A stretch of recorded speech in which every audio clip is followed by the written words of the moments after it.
Screen दिख रहा है बेटा आप लोगों को? हाँ सर। हाँ सर। अब सुनो, जी सर। क्या रेजिस्टेंस पढ़ाना होगा आप लोगों को? पढ़कर देखो तो बेटा।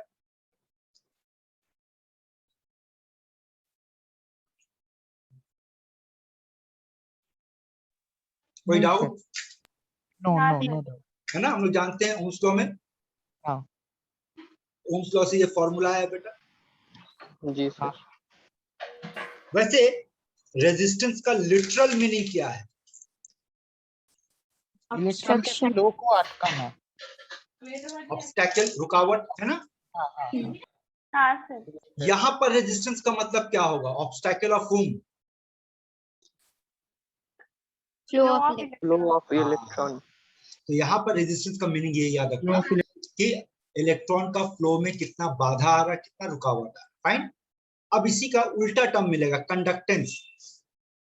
अगर रेजिस्टेंस का मतलब है obstacle in flow of electron, तो कंडक्टेंस का मतलब पढ़ क्या है?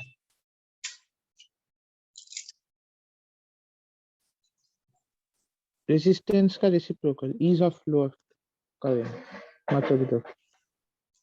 बताया समझ में? हाँ सर बिल्कुल। हाँ सर। जी और सर। मैथमेटिकल का डेफिनेशन क्या है बेटा? Reciprocal 1 of by R। 1 by r। है ना? हाँ। तो इस हिसाब से यूनिट क्या हो जाएगा बेटा? Sir ohm to the power minus पर 1 ओम इनवर्स। और ऐसा यूनिट ये याद रखना, ये आपके एग्जाम में पूछता है, इंपॉर्टेंट है। ऐसा यूनिट ओके। पूछता है, ठीक है? हाँ सर। तो अभी दो टर्म पढ़े बेटा, एक पढ़े रेजिस्टेंस और एक पढ़े हम लोग कंडक्टेंस। कंडक्टेंस। अब अगला टर्म देखो क्या है? रेसिस्टिविटी। है ना? रेसिस्टिविटी। सिंबल याद है, रो इसका सिंबल था ना? हाँ हाँ ये सर। हाँ है ना? हाँ। और याद करो तो रेजिस्टिविटी में हम लोग क्या पढ़े थे, कैसे पढ़े थे? हम लोग ऐसे पढ़े थे, resistance is directly proportional to A, inversely proportional to, sorry, L and inverse equal to rho Rho by into A. L by L/A, और हाँ। To remove this R equal constant to we know, rho। यही था ना बेटा? हाँ sir. Yes, sir। अब कुछ बात करेंगे बेटा, जवाब देना। What is R? नाम बोलो। Resistance. resistance। What is rho? Resistivity. Resistivity। Resistivity. इसका एक और नाम? Specific Specific resistance। resistance। What is L? Length of the conductor. Length। अब यही चीज आपको समझना बेटा। अब अगर आप फिजिक्स में पढ़ाई कर रहे हो, आप मेटेलिक कंडक्टर का पढ़ाई कर रहे हो, मेटेलिक कंडक्टर याद है ना? पिछली बार बोलो तो कितनी तरह का कंडक्टर बात किए थे, बोल। दो तरह का।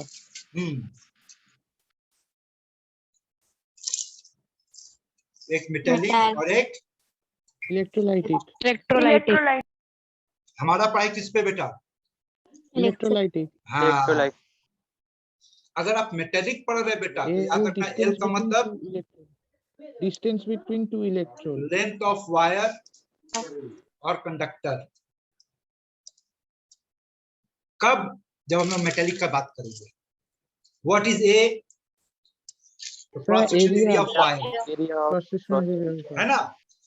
लेकिन हाँ। जब बेटा आप यही पढ़ाई इलेक्ट्रोलाइटिक कंडक्टर में पढ़ोगे तो सारा टर्म का मतलब समझ लो। एल का मतलब क्या होता है, ए का मतलब क्या होता है, वो सुनो। ये देखो, ये आपका इलेक्ट्रोलाइटिक बीकर है बेटा, ये इलेक्ट्रोड है, और इन दोनों का गैप का नाम है एल, और इसका नाम है ए।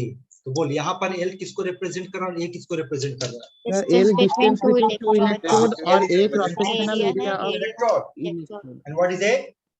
Cross sectional area of electrode particularly. यहाँ तक समझ में आया? हाँ सर बिल्कुल। अब अगला टर्म सुनो, अब अगला टर्म सुनो। अभी अभी ये जो फॉर्मूला हम लोग पढ़े, R equals to rho L by A. L का मतलब समझ गए, A का मतलब समझ गए। अब आगे सुनो, L बाई ए इसका भी एक नाम है, सेल कांस्टेंट। किस नाम से पुकारोगे बेटा?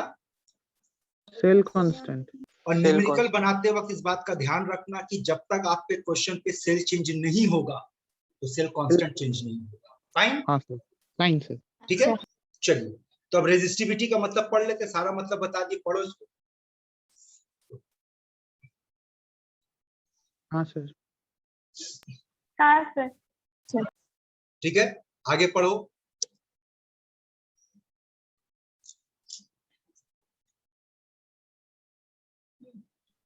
हाँ सर।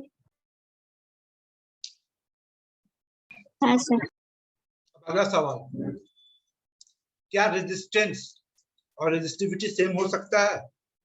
हाँ सर, हो सकता है। हाँ सर, हो कब? सकता है जब लेंथ एंड एरिया यूनिट बराबर लेंथ लेंथ एंड और यूनिट ए एरिया। जब इक्वल हो जाए।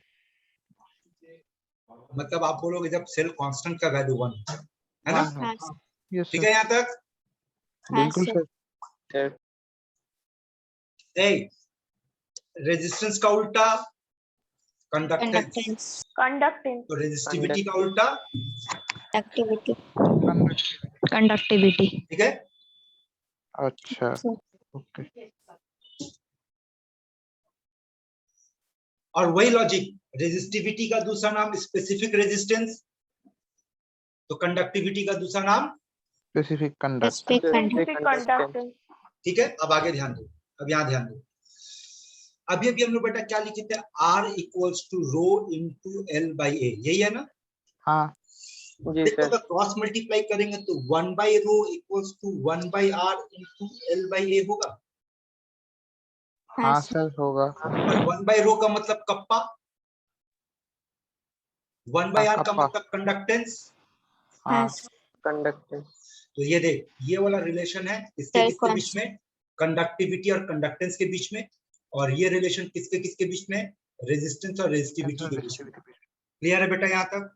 हाँ सर। हाँ तो सर। पढ़ो इसको।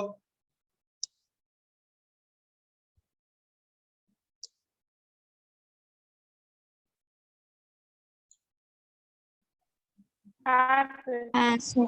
ठीक है, अब दोबारा सुनना बेटा, फिर से एक बार, तो कुछ फॉर्मूला सुन लो। एक formula R equals to rho into cell constant, दूसरा kappa into conductance into cell constant, तीसरा देख तो R into kappa equals to cell constant. देखो लास्ट वाला समझ में आया? यहाँ से लेकर आओ। हाँ सर। ये 3 फॉर्मूला नोट करो, अभी जरूरत पड़ेगा आपको, नोट करो। अगर याद है तो ठीक, नहीं याद है तो नोट करो।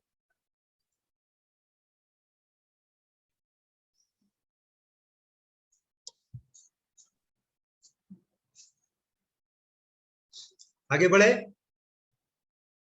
हाँ सर। इस पे आएंगे थोड़ा देर के बाद। अब अगला टर्म देखो क्या आने वाला, पढ़ो तो क्या है बेटा? Equivalent conductance. उससे पहले एक और सवाल, उससे पहले एक और सवाल, क्या कंडक्टिविटी और कंडक्टेंस सेम है?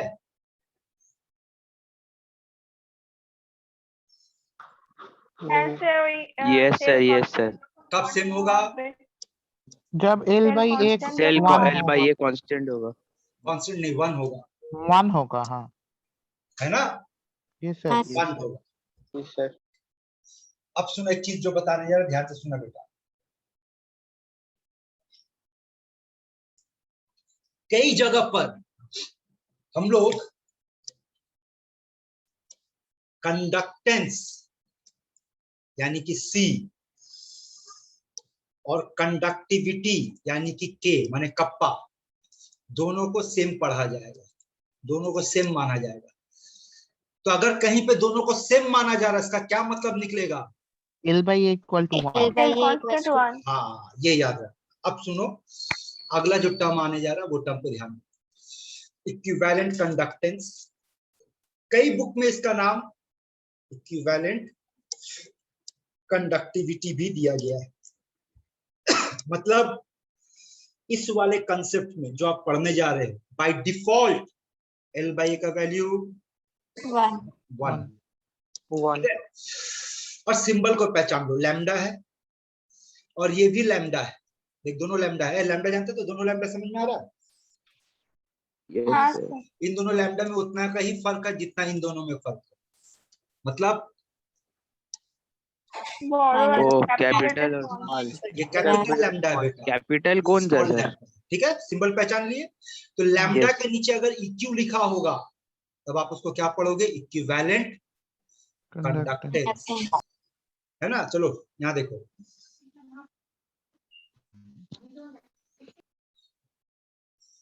ये जितना भी टर्म है बेटा एक बार फिर से देख लो। रेजिस्टेंस, रेजिस्टिविटी, कंडक्टेंस, कंडक्टिविटी, और इसको क्या पढ़ोगे? इक्विवेलेंट कंडक्टेंस, है ना?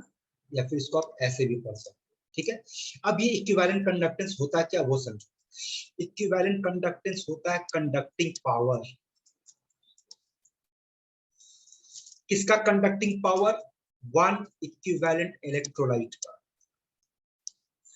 कब? एक ऐसा इलेक्ट्रोलाइटिक सेल में जहां पर दो इलेक्ट्रोड का दूरी 1 सेंटीमीटर होगा और उस इलेक्ट्रोड का cross section area 1 centimetre square होगा। फंडामेंटल समझ रहा क्या बता रहे बेटा, ये इसका मीनिंग क्या है? हाँ सर एक सर। बार और बोलिए। What is equivalent conductance? तो आंसर ये कंडक्टिंग पावर है, इलेक्ट्रिसिटी कंडक्ट करने का ताकत है। किसका?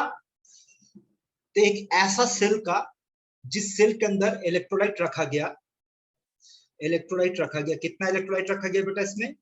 1 इक्विवेलेंट। और उसी इलेक्ट्रोलाइट के साथ साथ उसके अंदर जो इलेक्ट्रोड है, उस इलेक्ट्रोड का दूरी कितना होगा बेटा? 1 सेंटीमीटर। और जो इलेक्ट्रोड का क्रॉस सेक्शन एरिया होगा, मतलब उसका एरिया कितना बताया गया? 1 सेंटीमीटर। इस कंडीशन में जितना इलेक्ट्रिसिटी कंडक्ट होगा उसका नाम क्या दिया जाएगा बेटा? कंडक्टिंग पावर का नाम क्या होगा? Equivalent conductance. समझा बात? हाँ सर। जी और सर। इक्विवेलेंट कंडक्टेंस, ये सब बुकिश लैंग्वेज है, देख लेना। ये आपका मेन फॉर्मूला बेटा, जिसको रट जाना, जो आपका काम है। Equivalent conductance is equals to kappa into 1000 by normality. Note करो ये फॉर्मूला को, नोट करो ये formula.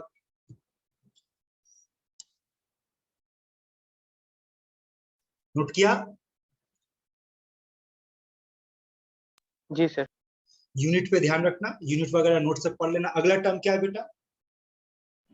Molar conductance. Molar conductance. Molar अब कंडक्टेंस। सुनो ध्यान से, दोनों का कंसेप्ट सेम है, बस फर्क कहां वो सुनो। यहाँ पे भी नाम सिंबल सब एक ही बात है। यहाँ मोलर कंडक्टेंस का एक और नाम आप बोल सकते हो, मोलर कंडक्टिविटी भी बोल सकते हो। क्या है ये? तो ये भी कंडक्टिंग पावर है। दोबारा सुनो, किसका कंडक्टिंग पावर है? एक ऐसा इलेक्ट्रोलाइटिक सेल का जिसके अंदर कितना इलेक्ट्रोलाइट होगा? पिछली बार कितना इलेक्ट्रोलाइट था? 1 और अब कितना होगा? 1 मोल। 1 लॉजिक मोलर। से समझ लो। जब 1 इक्विवेलेंट था बेटा, तब नाम पड़ा इक्विवेलेंट कंडक्टेंस। Equivalent conductance. और जब 1 मोल हुआ इलेक्ट्रोलाइट, तो नाम पड़ा मोलर कंडक्टेंस। मोलर बाकी कंडक्टेंस। चीज सेम रहेगा। दूरी 1 centimetre, cross sectional area 1 1 centimetre centimetre square. Square. Even formula भी सेम होगा। बोल फॉर्मूला भी अभी क्या नोट किया तुम लोग? बोल kappa into into 1000 by molarity. Normality. क्योंकि Polarity याद होगा। करो, आप लोग को 11 में पढ़ाए थे कि equivalent is related with normality and mole is related with molarity. ठीक, इस यस। फॉर्मूला को भी नोट कर लो।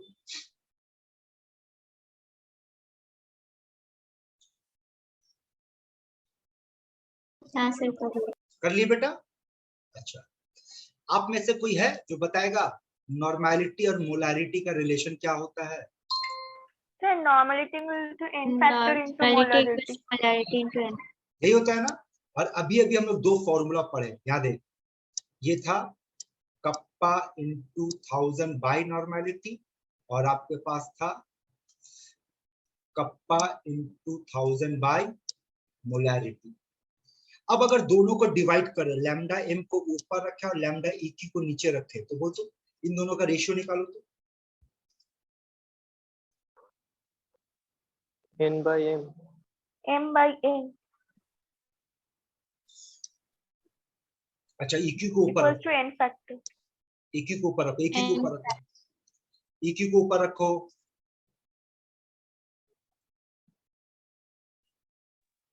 नहीं, हाँ sir, m by n. ये ठीक है, एन बाई एम आ रहा है, देख तो। हाँ sir, हाँ. हाँ सर। तो आप पढ़ते जाए कि into n factor। पढ़ो तो इसको।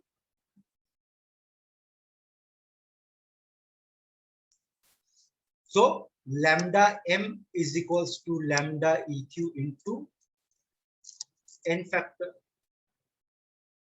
ठीक है यहाँ तक? हाँ सर। हाँ sir। sir. जी सर। चलो पेन पेपर उठाओ, लग जाओ काम पे।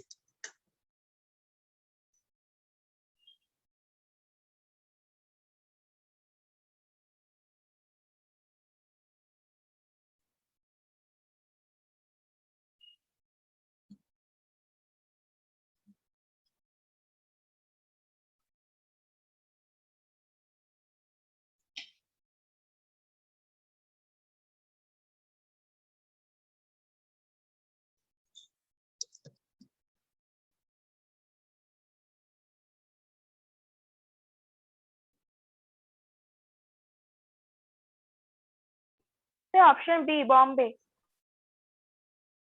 Sir, option B, Bombay.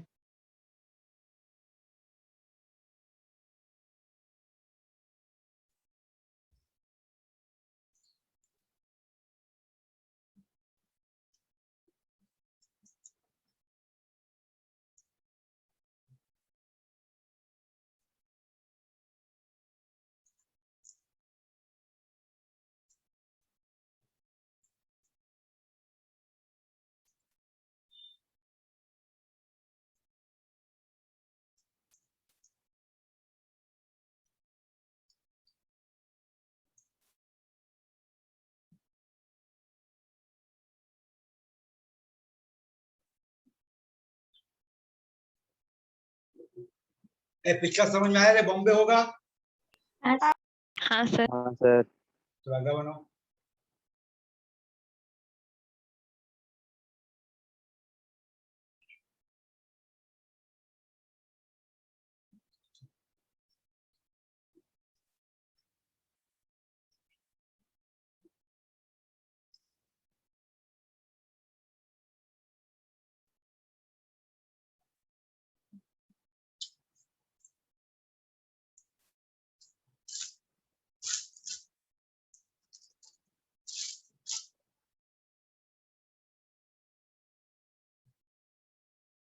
Sir, Bombay 4.6.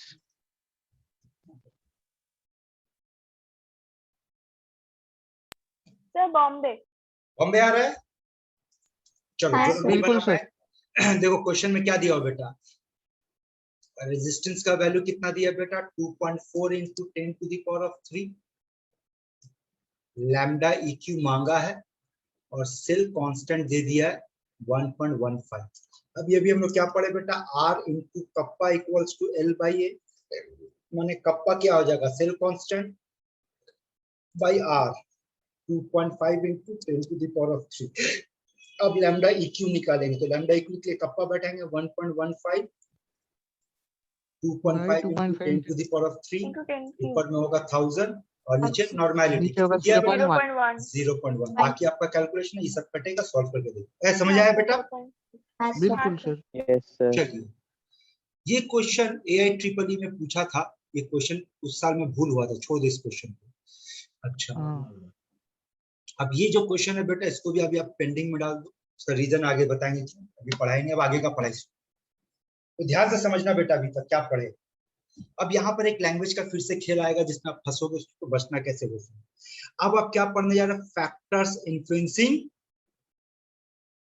Conductivity of Conductivity of electrolyte. electrolyte. हाँ, बट याद रखना दिस टाइम द कंडक्टिविटी, ये जो कंडक्टिविटी है बेटा, इसका मतलब कप्पा नहीं है,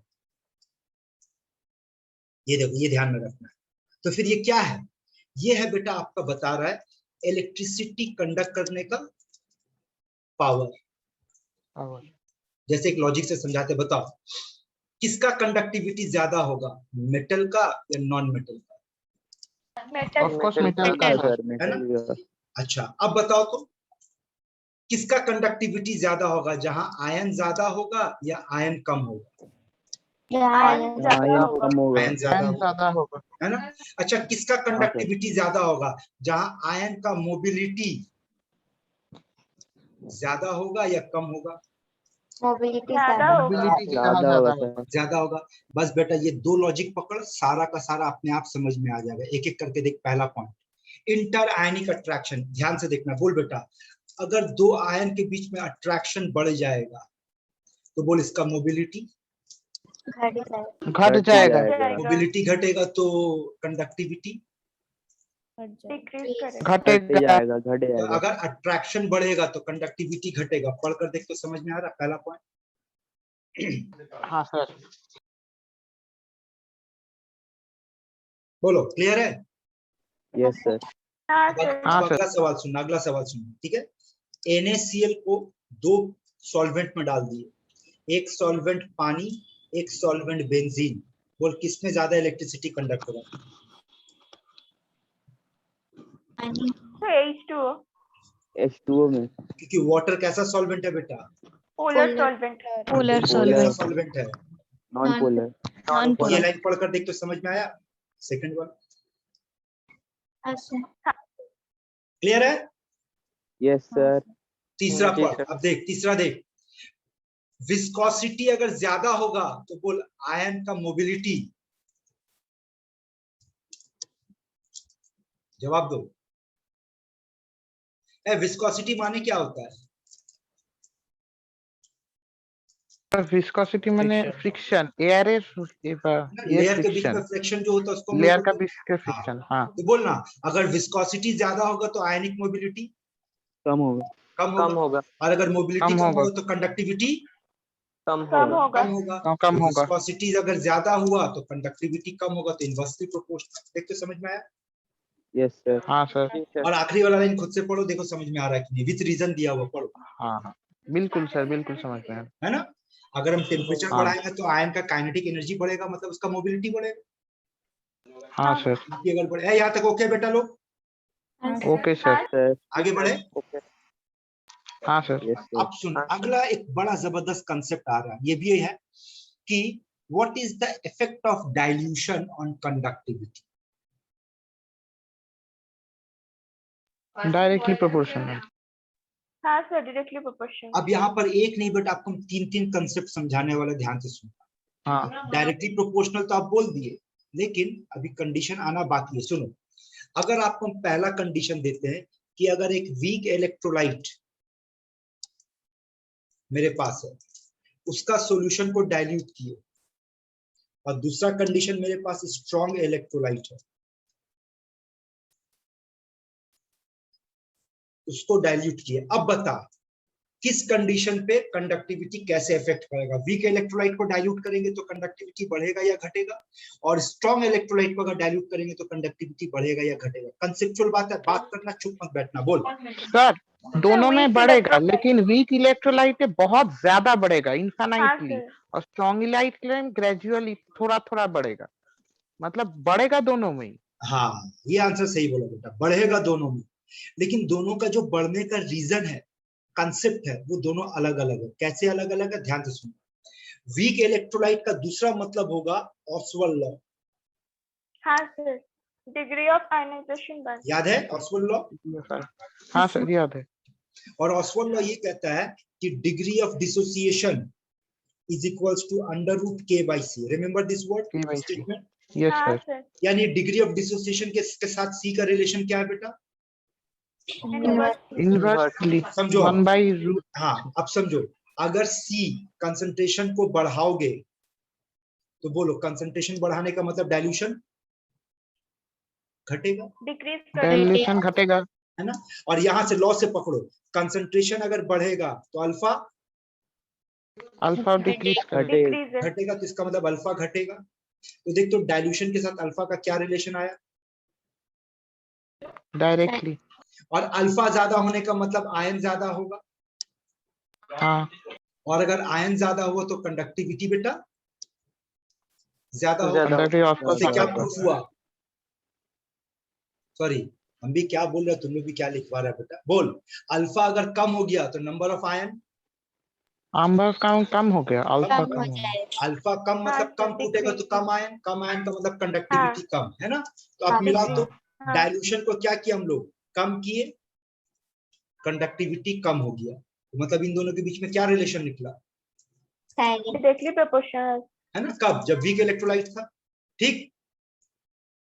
अब और स्ट्रॉन्ग इलेक्ट्रोलाइट का कंसेप्ट को समझते। सुनो, अगर आपके पास स्ट्रॉन्ग इलेक्ट्रोलाइट है बेटा, इसका मतलब अल्फा तो कांस्टेंट है वहां, है ना? हाँ सर। आप बता सकते हैं इन जनरल स्ट्रॉन्ग इलेक्ट्रोलाइट के लिए बेटा हम लोग अल्फा का वैल्यू कितना लेते हैं? सर 100%। 100%, यस, 100%, है ना? यही लेते हैं ना? हाँ, हाँ तो सर। इसका ये मतलब हो रहा है कि डाइल्यूट अगर हम लोग करेंगे तो इस बार डाइल्यूट करने पर नंबर ऑफ आयंस बढ़ेगा या घटेगा? सेम থাকবে। सेम रहेगा। जबकि पिछली बार ऑस्वाल्ड लॉ में डाइल्यूट करने पर नंबर ऑफ आयंस, बोलो, इंक्रीज किया था। इंक्रीज कर रहा था, तभी तो Increasing. कंडक्टिविटी बढ़ रहा था। अब यहाँ पे नंबर ऑफ आयंस तो नहीं बढ़ रहा है, तो फिर कंडक्टिविटी क्यों बढ़ेगा? अब उसको समझो। आओ, मान लो आपको हम दो कंडीशन दे रहे हैं, ये आयन है, से दिस इज द आयन, और इसके बीच में ये वाटर मॉलिक्यूल्स है। एक और कंडीशन ले लो, ये आपके पास आयंस है और इसके बीच में ये वाटर मॉलिक्यूल्स है। अब सबसे पहला क्वेश्चन का जवाब दो, दो कंडीशन पे किसको आप डाइल्यूट और किसको कंसंट्रेटेड का नाम देना चाहोगे? नीचे वाला डाइल्यूट, ऊपर वाला नीचे वाला concentrated। डाइल्यूट है, ऊपर वाला कंसंट्रेटेड है। अब बोल, डाइल्यूट कंडीशन पे जब बहुत ज्यादा डाइल्यूशन कर दिया हम लोग, तो डाइल्यूशन करने पर इन दोनों का डिस्टेंस बढ़ गया। अगर इन दोनों का डिस्टेंस बढ़ जाएगा तो इंटर आयनिक अट्रैक्शन घट जाएगा। घट गया। घटेगा, और अगर इंटर आयनिक अट्रैक्शन घटेगा तो कंडक्टिविटी कम हो जाएगा। increases inversely proportional। इंक्रीज करेगा। हाँ, इनवर्सली भूल गया, पहला पॉइंट है ना। अरे अट्रैक्शन घटेगा तो फिर ये लोग दूर हो गया ना। सोचो ना, ये लोग तो आपस में उलझा हुआ है, एक दूसरे को खींच रहा है, लेकिन दोनों तो फ्री हो गया, दोनों का मोबिलिटी बढ़ गया ना, तो कंडक्टिविटी बढ़ेगा।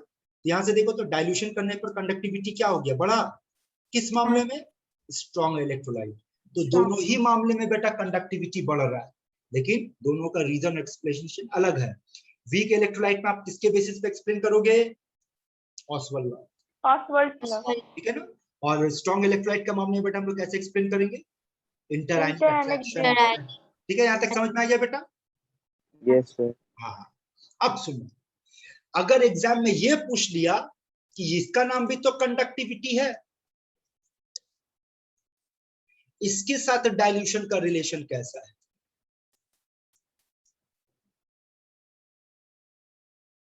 चलो इसको समझते हैं। देख इनवर्स, अभी देखो अभी एक फॉर्मूला पढ़े थे हम लोग, lambda equals to kappa into 1000 by normality. वो तो तब जब लैम्डा के नीचे EQ रहेगा, है ना। हाँ अगर लैम्डा के नीचे M रहेगा तो पोलैरिटी। तो लैम्डा के नीचे कुछ नहीं लिख करके इसके नीचे C लिख दिया। देख तो खेला जनरल टर्म में लेकर आए, समझ में आ रहा? हाँ सर। क्योंकि नॉर्मलिटी मतलब कंसंट्रेशन, मोलैरिटी मतलब कंसंट्रेशन, उसके जगह C लिख दिया कंसंट्रेशन। फाइन। अब अगर C को यहां लेकर के आओगे तो क्या बन जाएगा? Lambda into C is equals to kappa into 1000। तो वो तो कप्पा के साथ C का रिलेशन क्या निकला? Directly proportional. तो कप्पा अगर कंसंट्रेशन के साथ डायरेक्टली प्रोपोर्शनल है तो इसका मतलब डाइल्यूशन के साथ इनवर्सली। Don't get confuse. देख, ये वाला कप्पा जो है वो डाइल्यूशन के साथ इनवर्सली है, और जो नॉर्मल वाला कंडक्टिविटी है जिसका कोई सिंबल नहीं है, वो डाइल्यूशन के साथ डायरेक्टली है। बात समझ में आया? थोड़ी देर पहले एक पॉइंट को हम स्किप किए थे, अब आ रहे उस पॉइंट पे। कौन सा पॉइंट? ये पढ़, ये कौन सा टॉपिक पढ़ रहे थे बेटा हम लोग? कप्पा, है ना। हाँ सर। ये कप्पा के बारे में पढ़े थे हम लोग, और कप्पा के बारे में अब इसको पढ़ो।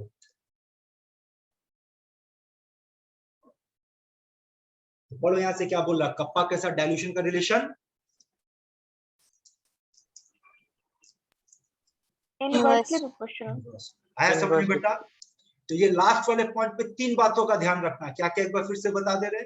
एक तो ये याद रखना लास्ट वाले में कि स्ट्रॉन्ग इलेक्ट्रोलाइट भी डाइल्यूट करने पर उसका कंडक्टिविटी बढ़ेगा, वीक इलेक्ट्रोलाइट का भी बढ़ेगा। मतलब दोनों ही मामले में डायरेक्टली प्रोपोर्शनल है, बट दोनों का रीजन अलग अलग आपके पास है।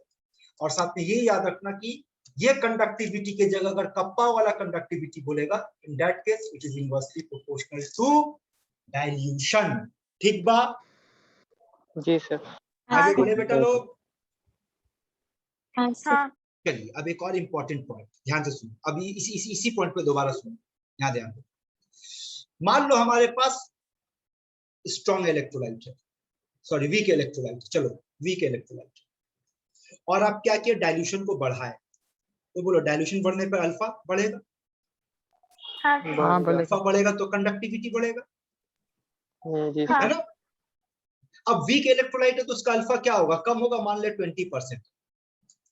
अब डाइल्यूशन किए बढ़ के 30% हुआ, और किए 40% हुआ, करते करते आप कहां तक जा सकते हो, 100%।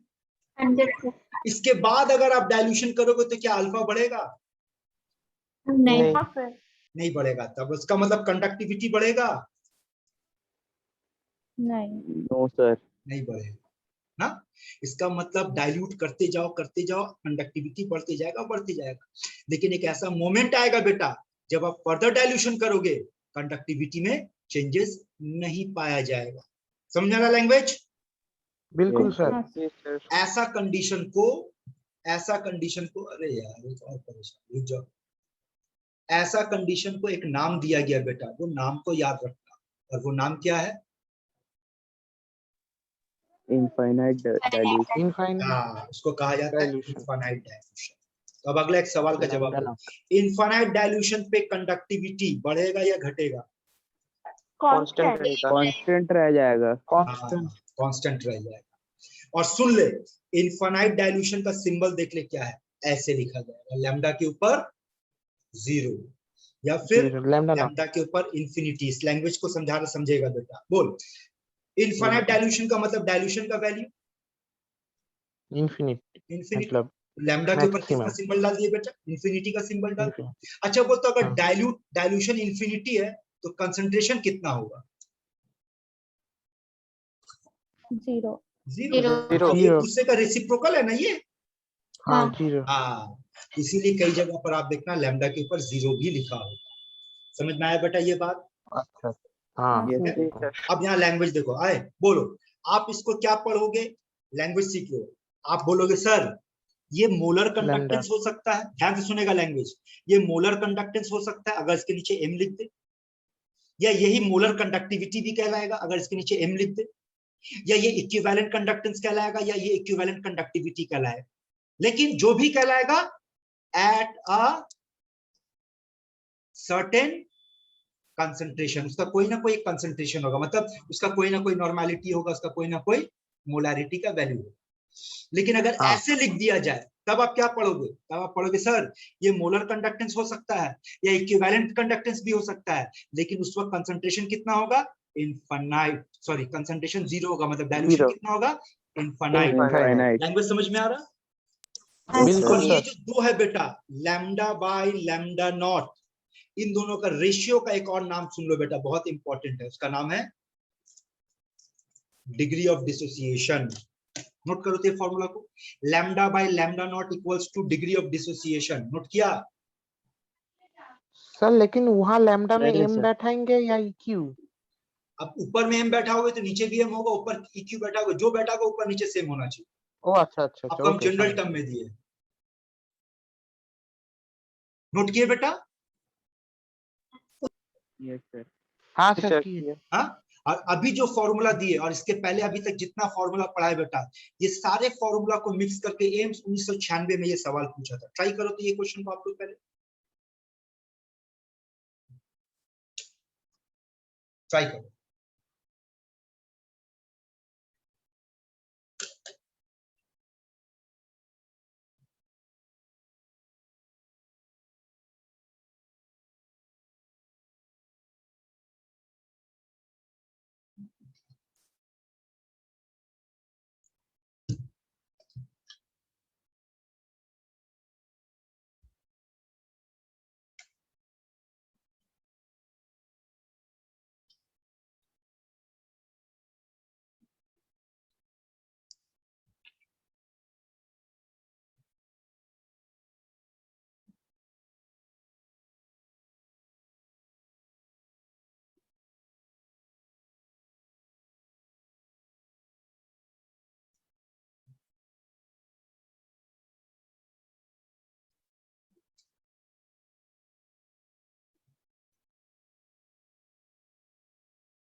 Sir option D Delhi. Sir Delhi जहाँ पे है। Yes sir. चलो, जो लोग को समझ में आया वेरी गुड बेटा, जो लोग नहीं बना पाया देखो यहाँ क्या करना। क्या क्या डेटा दिया देखो तो आपको, नॉर्मेलिटी का वैल्यू दे दिया आपको, ये किसका वैल्यू दिया? कप्पा का वैल्यू दिया है। के। ये किसका वैल्यू दिया? अल्फा का वैल्यू दिया है ना? और मांगा क्या है? Lambda at lambda infinity, infinity. यही है ना? यस सर तो सबसे पहले हम ये निकालेंगे लैम्डा एट एनी कंसंट्रेशन क्या होगा, तो उसका होगा कप्पा इंटू 1000 बाई नॉर्मेलिटी, यही होगा। बिल्कुल सर। हाँ ये सॉल्व करने पे कितना है रे? 9.6 कुछ शायद। 9.6 क्यों आएगा बेटा? नहीं 4.3 सर, 4 से डिवाइड करो ना, एग्जैक्ट कटेगा 43.2 108 by 4, 108 10.8 हाँ आएगा। 10.8 बिल्कुल। हाँ ये सर। 10.8 आएगा। हाँ हाँ हो गया। अब हम लोग क्या जानते हैं हाँ। बेटा? Lambda by lambda not equals to alpha. So what will be lambda not? Lambda not will be lambda by alpha. हाँ बोलो, या जगह नहीं, मोरली बोलो, समझ में आ रहा? ऊपर देख, हाँ हाँ। ऊपर 10.8 देख। डिवाइडेड बाय इसका मतलब क्या 0.061। होगा? लैम्डा नॉट का मतलब क्या होगा? Lambda by alpha, and lambda is how much? 10.8, alpha is how much? 0.0612। Rest is your calculation, करके देखना बेटा। हाँ सर। समझ में आया हाँ सर, मेथड? ये बिल्कुल क्वेश्चन आपको बिल्कुल। छोड़ दी थी उस टाइम हाँ, में, ये बातचीत yes, sir. कर ली बेटा। अब देखो अगला टर्म क्या पढ़ने जा रहे हैं। अगला टर्म बेटा हम लोग जो पढ़ने जा रहे हैं उसका नाम है डिबाई हकेल ऑनसागर इक्वेशन। सबसे पहले ये तो जानेंगे, हिब्रू लैंग्वेज है। हाँ ये तो दूसरा हिब्रू है। लैंग्वेज है। हाँ सर। अरे बुढ़बा, सर सर फैमिली, एक फैमिली मिलकर एक इक्वेशन बनाया सर। उसका तो पता नहीं बेटा, लेकिन यहाँ पे जो भी था एक बंदा सागर के ऊपर बैठा हुआ था, हाँ है ना? सागर हाँ लड़के सर। का नाम था। सुनो बात सुनो, सबसे पहले ये याद रखना कि ये जो इक्वेशन है Debye Huckel Onsager equation, ये क्या देता है? ये रिलेशन देता है। किसके किसके बीच में रिलेशन देता है? Molar conductance and molar conductance at infinite dilution, इन दोनों टर्म के बीच में रिलेशन देता है। रिलेशन क्या है बेटा? ये देखो रिलेशन, ये लिखने में यहाँ गड़बड़, आपको दोबारा लिख रहे, lambda M is equals to at infinite dilution, या जीरो, ऊपर में जीरो लिखो या इन्फिनिटी लिखो, B root C, this is the relation. जहां पर बी क्या है बेटा? कांस्टेंट है, और सी क्या है? Concentration.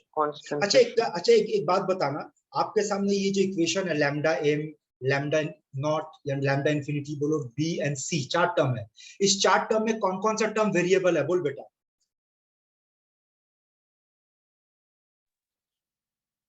Sir lambda M lambda variable है। लैम्डा एम और सी।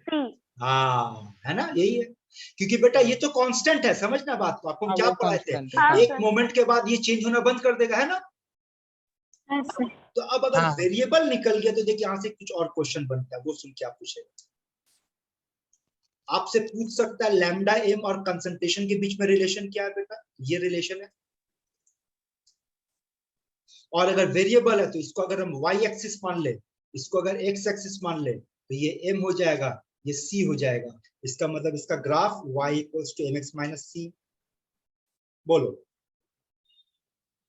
है सर। आ रहा समझ में? तो ये देखो, ये इसका ग्राफ है। अब यहाँ दो बातों का ध्यान रखना है। पहली बात तो ये बेटा कि ग्राफ क्या बताया बेटा अभी आपको हम? Lambda M is equals to lambda not minus B root C. उसके हिसाब से ये y axis equals to c minus M X. इसका ग्राफ कैसे बनता है बेटा? ऐसे बनता है कि ऐसे बनता है? बोल कौन सा बनेगा? जवाब दो। एक नंबर बनेगा ना दो नंबर? दो वन। नंबर। पागल बोलेगा सर, वन। दुटी बनेगा, दुटी बनेगा, दुटी बनेगा। दुटो ही बनेगा तो दोनों। स्लोप किसका कम ज्यादा उसके हिसाब से कि लाइन ऊपर, देखो नेगेटिव स्लोप है तो ऊपर से नीचे आएगा, ऐसे आ सकता है, ऐसे आ सकता है, कैसे भी जा सकता है, है ना, कैसे भी। लेकिन वो किस तरफ जाएगा, कितना ढाल होगा, वो तो डिपेंड करता है उसका स्लोप के ऊपर। और आपके सामने जो ग्राफ दिया गया है, जो आपको बताया गया कि ग्राफ ऐसा पाया गया है, समथिंग लाइक दिस, तो बोलते इसका मतलब स्लोप ज्यादा हुआ है कि कम हुआ? कम हुआ है। स्लोप सर कम ये याद हुआ रखना। है। हाँ, कम हुआ। दूसरा एक और इंपॉर्टेंट बात याद रखना, देखो ग्राफ किसके वर्सेस किसका ड्रॉ हुआ? मोलर कंडक्टेंस मतलब लैम्डा एम, और नीचे कौन है? अंडर रूट कंसंट्रेशन मतलब रूट सी। यही बना भाई, लैम्डा एम और रूट सी के बीच में ग्राफ बना है। तो ये आपका ग्राफ है, ये केसीएल का।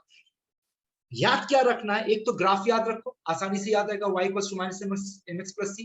दूसरा ये याद रखना कि ये जो इक्वेशन है, कौन सा इक्वेशन, डी बाय हाकेल सागर इक्वेशन, ये इक्वेशन क्या देता है बेटा, रिलेशन देता है, किसके किसके बीच में, लैम्डा एम और लैम्डा। लेकिन साथ में एक और भी चीज याद रखना, ये जो भी रिलेशन देता फॉर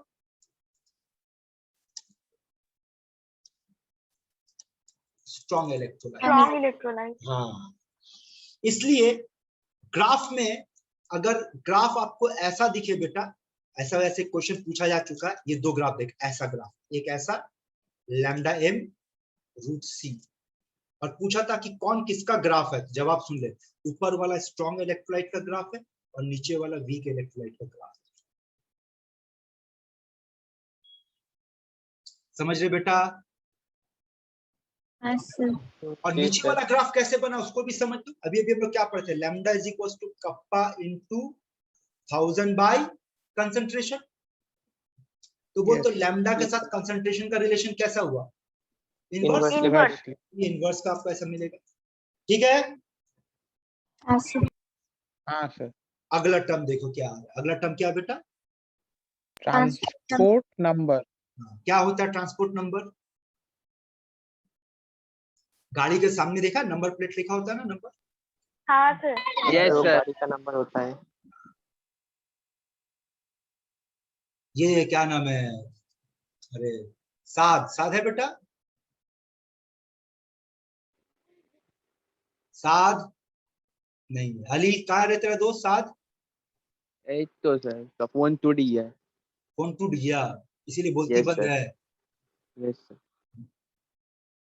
साद तुमको तो पता होगा ना बेटा ट्रांसपोर्ट नंबर? हमको पता है सर। अरे हमको तो, अरे साद तुम करता है ना बेटा, हम लोग का मोहल्ला में जो गाड़ी खड़ा रहता है उसका नंबर प्लेट चेंज करके ते गाड़ी बेच देता है, तो पता होगा। तो यस सर। भूल गया, एक बार गलती से अपनी गाड़ी का नंबर चेंज करके खुद ही बेच दिया, सोचो तो। चलो ये हंसी मजाक था, ट्रांसपोर्ट नंबर केमिस्ट्री में और इस चैप्टर में क्या मतलब होता है पहले वो समझो। ट्रांसपोर्ट नंबर आपको, अच्छा पहले ये बताओ ना कि हमारे पास जो कंडक्टर है वो कैसा कंडक्टर है, मेटेलिक कंडक्टर है कि इलेक्ट्रोलाइटिक कंडक्टर है? इलेक्ट्रोलाइटिक। और इलेक्ट्रोलाइटिक में इलेक्ट्रिसिटी कौन कंडक्ट करेगा? इलेक्ट्रॉन। आयन में से कौन आयन। करेगा, कटायन करेगा कि अनायन करेगा? दोनों करेगा। अब आउट ऑफ टोटल करंट जितना कटायन कैरी करेगा करंट, उसका नाम होगा transport number of cation, and out of total current अनायन जितना करंट को कैरी करेगा वो कहलाएगा transport number of अनायन। A fundamental समझ में आया बेटा? पढ़। Yes sir. आया फंडामेंटल समझ में? अब सुनो, ट्रांसपोर्ट नंबर का सिंबल है सी, और ट्रांसपोर्ट नंबर का जो डेफिनेशन उसके मुताबिक ये होगा, करंट कैरीड, कितना करंट कैरी किया, बाय टोटल करंट। देख तो यही होगा। अब अगर मान लो IC is the current carried by cation and IA is current carried by anion, तो देखो हम ये लिख सकते हैं transport number of cation is equals to current carried by cation by total current, and transport number of anion current carried by anion by total current. बोलो रे, अरे लैंग्वेज समझ में आ रहा है? तो आप लोग जवाब दो, what is the sum of transport number? 1। वाह, ये भी याद रखना, ठीक है? यहाँ तक तो पढ़ लो, ये सब पढ़ो इसको। हाँ सर। ठीक है बेटा, आगे बढ़े। अब हाँ सर। बड़ा इंटरेस्टिंग चीज आ रहा है, वो सुनो। ये बताया गया कि with increase in concentration transport number decrease. सही भी है, देखो लॉजिक से समझ लो, कंसेप्ट से समझ लो कैसे। अब ये बताओ बेटा, अगर कंसंट्रेशन को बढ़ा रहे हैं, बोलो इसका मतलब अल्फा घट रहा है, घटेगा। अल्फा घटेगा तो नंबर ऑफ आयंस कम होगा, और जब आयन कम होगा तो ट्रांसपोर्ट नंबर मतलब करंट जो कैरी होगा वो कम होगा, तो ट्रांसपोर्ट नंबर घटेगा, है ना सर? और इसके बाद वाला पॉइंट बड़ा इंटरेस्टिंग है, पढ़कर देखो कि टेम्परेचर का इफेक्ट क्या होगा। पढ़ो तो इसको,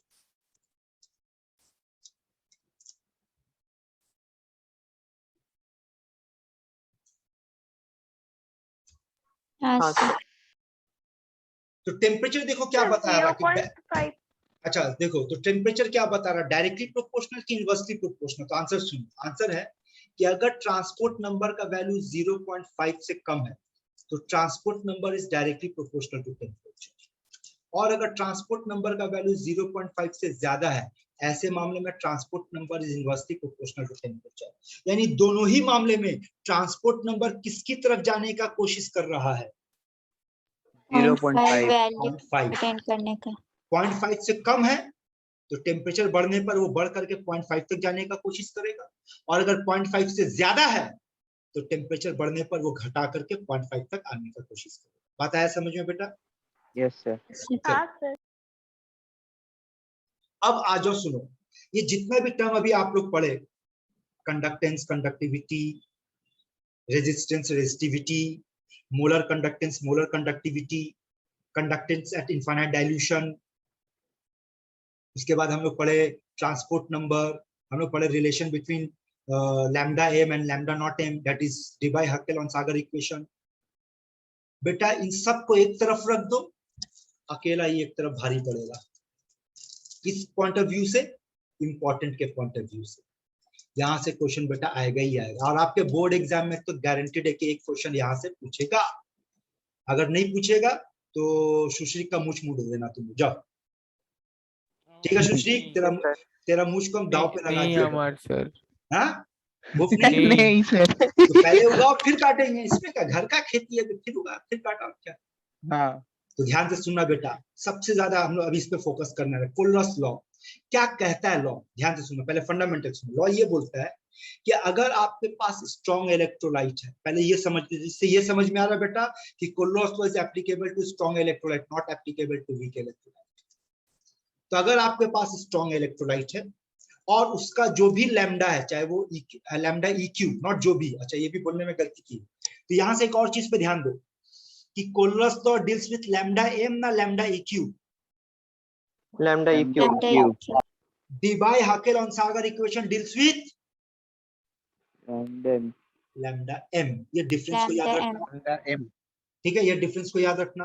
हम्म। अब लॉ क्या Major कहता है वो सुनो, लॉ क्या कहता है वो सुनो। लॉ ये कहता है कि अगर आपके पास कोई स्ट्रॉन्ग इलेक्ट्रोलाइट है, से द इलेक्ट्रोलाइट इज AB, जो टूट करके A+ और B- minus तो लॉ ये कहता है कि पूरा जो कंपाउंड का इक्विवेलेंट कंडक्टेंस होगा इनफाइनाइट डाइल्यूशन पे, कौन सा कंपाउंड का? AB का, वो किसके बराबर होगा?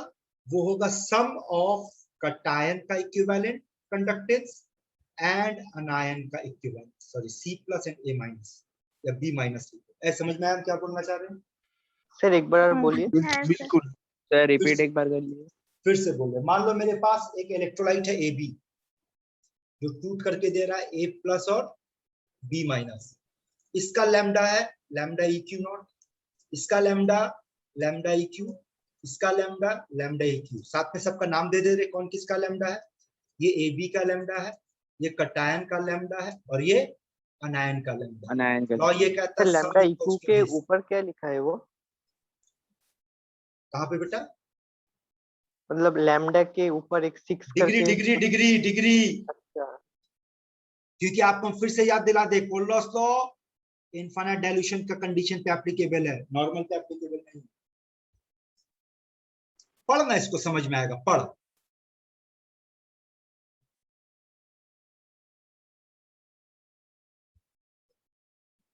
Yes sir. क्या कह रहा है कि किसी भी एक इलेक्ट्रोलाइट का जो कंडक्टिविटी होगा, इक्विवेलेंट कंडक्टिविटी होगा इनफाइनाइट डाइल्यूशन पे, वो क्या होगा? सम होगा किसका? Ionic conductance. आयनिक कंडक्टेंस बेटा आप ये भी सुन लो, ये भी, ये देखो, आप इसको आयनिक कंडक्टेंस का भी नाम दे सकते हो। Ionic conductance of whom? Cation and अनायन। और वो लोग भी किस कंडीशन पे होगा? Eight infinite dilution. फंडामेंटल पकड़ना बेटा, अभी लॉ का सब सारा एप्लीकेशन है। यहां तक समझा बात? तो बिल्कुल Yes, sir. बिल्कुल। कैसे, दोबारा समझाते। देखो, मान लो मेरे पास एक इलेक्ट्रोलाइट है AXBY, तो बोल तो बेटा AXBY को तोड़ोगे तो कैसे टूटेगा? ऐसे टूटेगा, A के ऊपर Y+, और बी के ऊपर x माइनस चार्ज होगा और बैलेंस करने पर यहाँ पर x होगा, यहाँ पे y होगा। बोलो y होगा। हाँ समझ रहा? जी हाँ सर। हाँ ये अब सर। अगर आपसे कहा जाए कि what will be the equivalent conductance of electrolyte X dy at infinite dilution, तो आंसर होगा which is equals to equivalent conductance of cation AY plus equivalent conductance of Bx minus anion BX minus. अरे पढ़कर बोल, समझ आ रहा है? हाँ sir. हाँ सर। हाँ समझ आ सर। रहा है? तीन एप्लीकेशन, 4 एप्लीकेशन देखो उसका।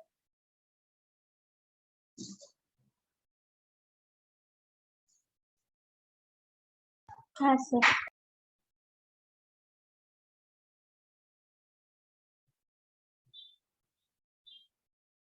और यहाँ पे ये जो टर्म है बेटा, इस टर्म को हम लोग क्या कहते हैं? Mobility ionic of conductance. Ionic conductance भी कहते हैं। इसका एक और नाम पढ़ा, क्या है इसका नाम? आयनिक मोबिलिटीज। अब देखो जिस चीज पे जोर देने जा रहे हैं वो ध्यान से देखना, ध्यान से देखना। ये हमारा इलेक्ट्रोलाइट है और ये उसका आयन है ना बेटा? हाँ बिल्कुल।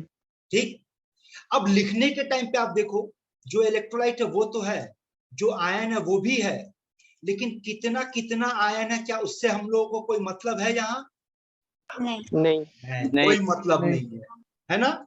लेकिन मतलब पड़ जाएगा अगर क्वेश्चन ऐसा घूम जाए। अब देख, अब क्या दे दिया क्वेश्चन में, बोल तो। अच्छा, लॉ किसके साथ डील कर रहा है? इक्विवेलेंट कंडक्टेंस का मोलर कंडक्टेंस? Equivalent conductance. हाँ, लेकिन अगर क्वेश्चन पे मोलर कंडक्टेंस दे दे तो लिखने का स्टाइल अब ध्यान दो, लिखने का स्टाइल पे ध्यान दो। हाँ। तो अब क्या हो गया, जब मोलर कंडक्टेंस देगा तो जितना आयन है उससे हमको मल्टीप्लाई करना होगा। नीचे का 4 एग्जांपल मिलाकर देख। हाँ सर। और ये लिखने में मेरा प्रिंटिंग मिस्टेक है बेटा, ये सब का सब क्या होगा? एम होगा। एम होगा।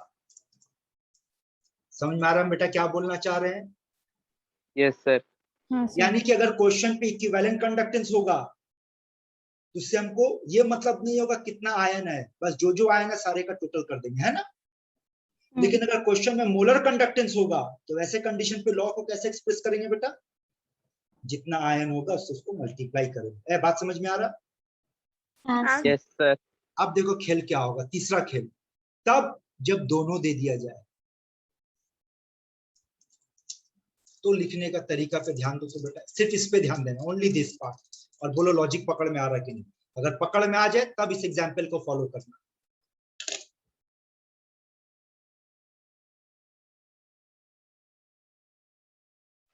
अच्छा, मतलब n फैक्टर से डिवाइड करेंगे, या फिर आप ये बोलो कि जो आयन का चार्ज होगा उससे डिवाइड होगा।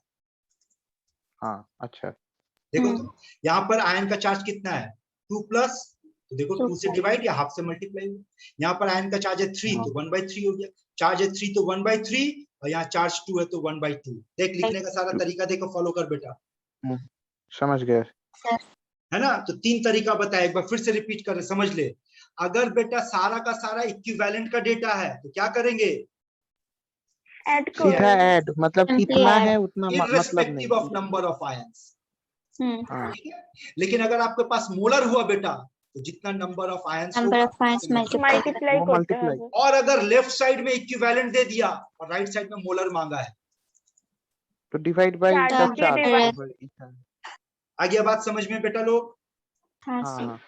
अब एक और information, ratio of ionic conductivity which is also called ionic mobility is also equals to ratio of transport number. दोनों कटायन अनायन का लैम्डा का रेशियो बेटा और ट्रांसपोर्ट नंबर ऑफ कटायन अनायन का रेशियो, याद रखना दोनों हमेशा इक्वल होगा, पकड़ कर रखना, इससे भी न्यूमेरिकल्स पूछता है। यहाँ तक ओके बेटा, आगे बढ़े।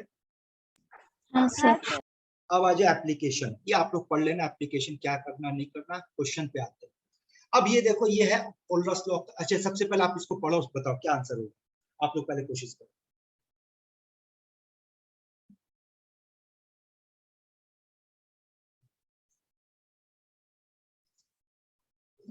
So simply add option C, 203, Sir, option C. equivalent conductance. Sir, option C.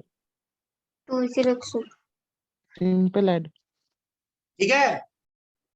हाँ सर. हाँ सर. हाँ सर.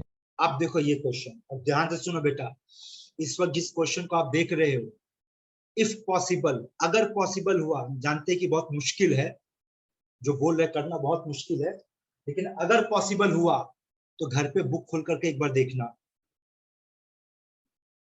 समझा रहे हम कितना बड़ा ताना मार रहे तुम लोग को? क्या हाँ, देखेंगे सर? मतलब हम नहीं कर पाएंगे. या आप अब लोग के घर पे confident बुक है. खोलना बहुत चैलेंजिंग काम है, बहुत मुश्किल काम है ना? हम पहले वहां तक तो पहुंच के बुक खोल पाएगा कि नहीं, फिर आगे वही अब बढ़ेंगे। बोल रहे सर, आप हम लोग का फेवर में एक बैट कैसे होने लगी? समझे?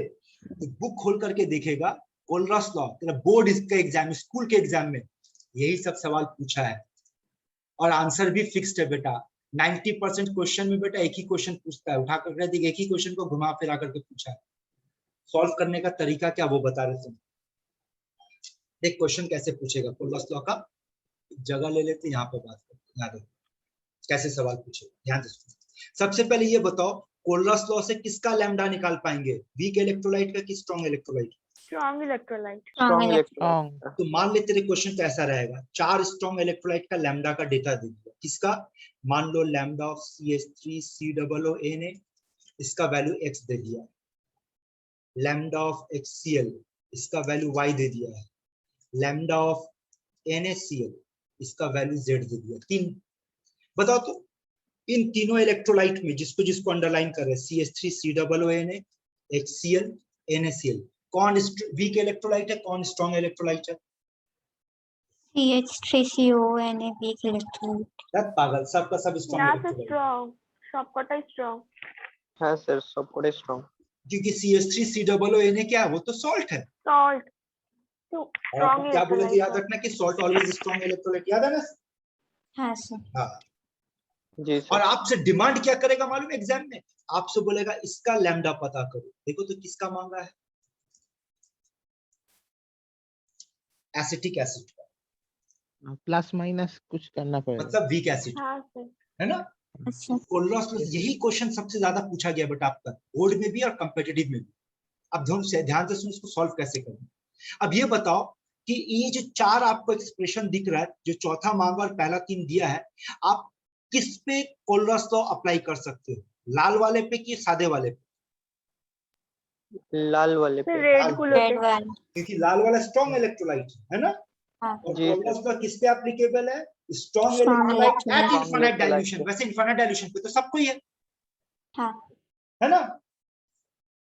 तो देखो एज पर कोलरस लॉ, देख तो ये लिख सकते हैं, फॉलो करना, कि lambda of CH3COO minus plus lambda of Na plus is equals to x।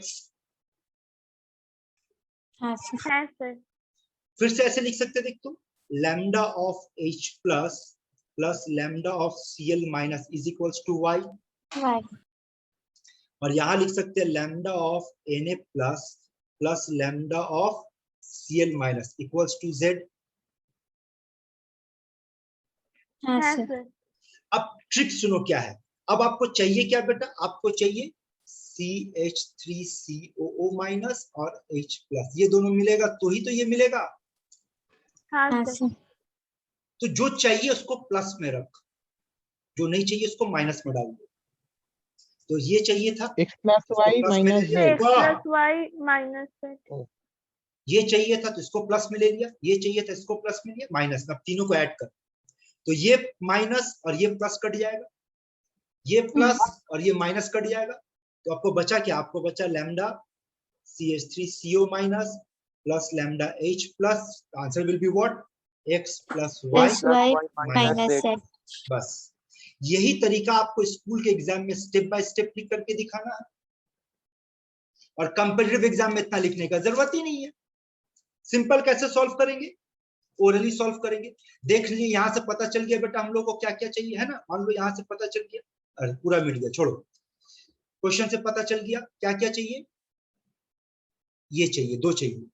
तो ये कहां दिख रहा है बेटा? यहाँ पे दिख रहा है जिसका x था, और कहां दिख रहा है? यहाँ पर दिख रहा है जहां पर y था, और कहां पे? इसके अंदर दिखा, इसके अंदर दिखा, तो इन दोनों को प्लस कर दो, x प्लस वाई, बाकी को माइनस मिला, हो जाएगा सॉल्व। अब इसी क्वेश्चन को फॉलो करते हुए और इस क्वेश्चन को मिल करके बनाते। देखो किसका डेटा दिया हुआ, KCl का डेटा दिया, KNO3 HCl, what is this, this is CH3COONA and NaCl, ये चार है ना। हाँ सर। और मांगा किसका है, इसका मांगा है, मतलब किसका मांगा है, HOAC है ना। अब अगर ये चाहिए तो इसका मतलब ये चाहिए तो हम किसको टारगेट करेंगे, बोल बेटा, इसको टारगेट करेंगे, NaOAC है सर। है ना, इसको टारगेट करेंगे। सर HOAC HCl और H का मतलब इसको टारगेट करेंगे। हाँ सर। अब इस टारगेट में एक्स्ट्रा कौन आ गया, Cl आ गया और Na आ गया, तो इसको भी टारगेट करेंगे। तो जानते ये दोनों झुंझुना बनाने के लिए, इसका काम ही नहीं बेटा, धोखा देने के लिए। अब वो सॉल्व यस करते, सर। अब वो सॉल्व करते, इसका मतलब ये प्लस होगा, ये प्लस होगा और ये माइनस होगा। तो HCl का कितना दिया बेटा, ये 426 426.2 और इसका कितना दिया 91, ऐड कर दे, माइनस बोल सर 7 7 390.7 517 51 ओ ये 517.2 और माइनस किससे करेंगे बेटा, माइनस 126 126.4 ये आएगा 7, ये हो जाएगा 0, ये 9 3, देखता हूँ 3 हाँ है ऑप्शन सर। मतलब सर जानबूझ के ज्यादा डेटा दे दिया। हाँ, वो धोखा देने के लिए दिया है, क्वेश्चन को थोड़ा सा चेंज करने की। क्योंकि जानते हो बेटा ये क्वेश्चन AIEEE में एक बार नहीं, आप प्रीवियस ईयर क्वेश्चन उठा के देखो, ये JEE मेंस है बेटा, अब तक एक ही क्वेश्चन को 3 बार पूछा। आगे देखा, देख फिर से देख 2004 बनाओ तो ओरली बनाओ तो देख, तो वही क्वेश्चन घुमा के नहीं पूछा, चेक कर।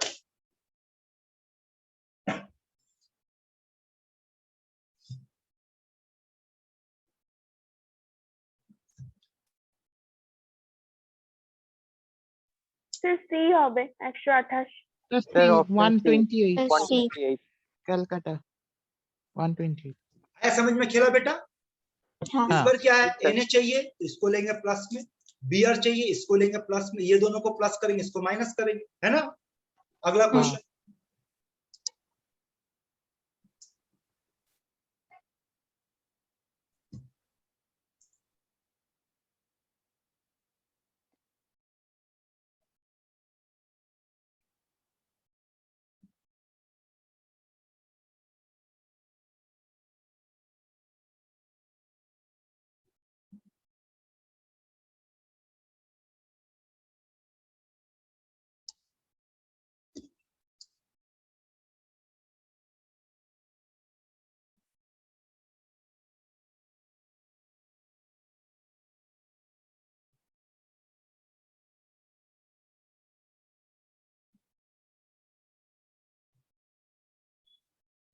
ऑप्शन बी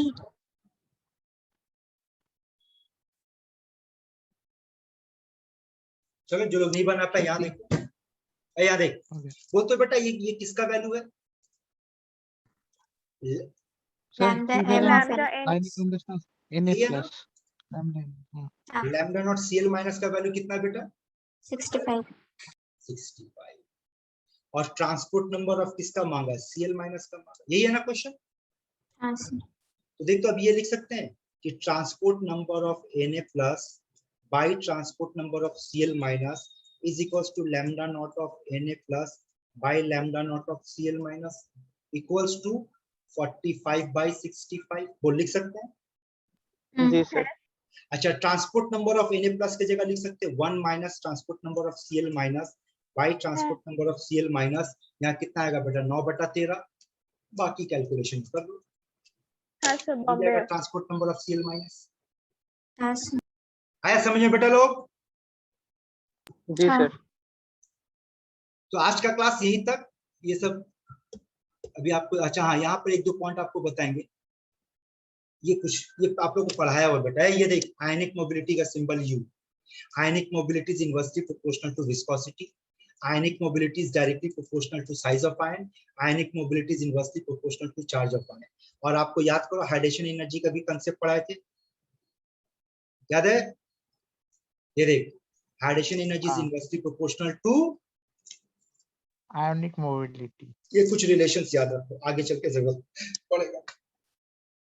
तो याद कर बेटा, आप लोग हम क्या बताए थे कि इस चैप्टर को हम लोग कितने हिस्से में बांटे?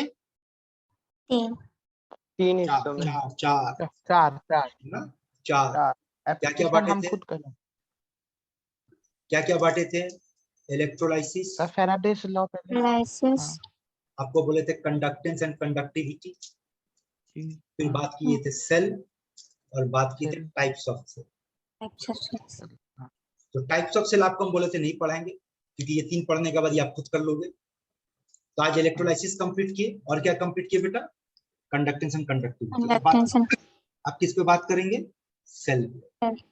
कौन सा सेल? electrochemical इलेक्ट्रोकेमिकल सेल, क्या पढ़े थे? गैल्वेनिक सेल, इलेक्ट्रोकेमिकल सेल में क्या होता है? वहाँ पर sir chemical energy to electrical energy है ना। और Yes, और इलेक्ट्रोलाइटिक सेल में क्या था बेटा? Electrolytic electrical energy energy to chemical energy chemical energy. ठीक है, तो अगले क्लास में ये पढ़ेंगे। अब अगर आप इन तीनों को कंपेयर करने बैठोगे ना, तीनों को, कौन सा तीनों को कंपेयर करने बैठोगे? इलेक्ट्रोलाइसिस, कंडक्टेंस एंड कंडक्टिविटी, इसके अंदर सब कुछ आ जाएगा, कोलरास लॉ, बाकी जो चम पड़ा है सब इसके अंदर आ जाएगा। और सेल, इन तीनों के अंदर बेटा सबसे ज्यादा क्वेश्चन यहाँ से बनता है, सबसे ज्यादा। बोर्ड लेवल हो, कॉम्पिटिटिव लेवल हो, सेल। तो सेल में बहुत कुछ पढ़ने वाले। मे भी ऐसा हो सकता है कि सेल में 2 क्लास, या एक क्लास में ये खत्म की बेटा, एक क्लास में ये खत्म की। अगर हो सकता तो सेल में 2 क्लास लग जाए। टॉपिक छोटा लेकिन बहुत सारा प्रॉब्लम है, वैरायटी है, क्वेश्चन है, सब पे बातचीत करेंगे। तो ये कंप्लीट होने का मतलब बेटा याद रखना, आपका physical chemistry chemistry physical chemistry खत्म। और इस दौरान आपको जो काम दिया गया था बेटा ऑर्गेनिक का, तो ऑर्गेनिक कहाँ तक पहुंचे बेटा? अल्कोहल कंप्लीट हो गया आप लोगों का? हाँ सर अल्कोहल में ही है হ্যাঁ স্যার আমার হয়ে গেছে আমার পুরো হয়ে গেছে। হ্যাঁ স্যার ग्लाइकोल में हूँ मैं।